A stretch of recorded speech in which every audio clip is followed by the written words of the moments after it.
किरण रिजिजू का कांग्रेस पर निशाना देखने को मिला। आपको बता दें कि कांग्रेस अदलिया को धमका रही है।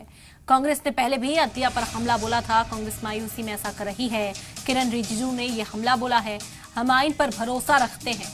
कांग्रेस पार्टी लगातार जो अदलिया के फैसले हैं उनसे ना इत्तेफाकी का इजहार कांग्रेस पार्टी की ओर से मायूसी का इजहार किया गया था, जिसके बाद किरण रिजिजू ने ये निशाना साधा। उन्होंने कहा कि इत्तेफाक नहीं रखती कांग्रेस अदलिया के फैसलों से।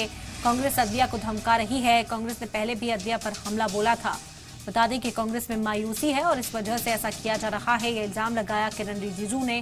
हम आइन पर भरोसा रखते हैं, उन्होंने साफ तौर पर निशाना साधा है। बड़ी खबर है इस वक्त की आप तक पहुंचा रहे हैं। किरण रिजिजू मरकजी वजीर की ओर से कांग्रेस पार्टी पर हमला बोला गया। बता दें कि मरकजी वजीर ने कहा कि कांग्रेस मायूसी की वजह से अदलिया के फैसलों पर भी अब सवाल उठाने लगी है। साथ ही उन्होंने कहा कि हम आइन पर भरोसा रखते हैं और जो फैसले अदलिया की ओर से दिए जाते हैं उन्हें तस्लीम करते हैं।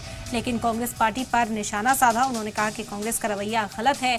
अदलिया के फैसलों पर सवाल उठा रही है कांग्रेस पार्टी और मायूस होने की वजह से इस तरह के फैसले लिए जा रहे हैं। ये कांग्रेस पार्टी जुडिशरी को थ्रेटन करने का जो सिलसिला है वो अभी सिर्फ नहीं हुआ।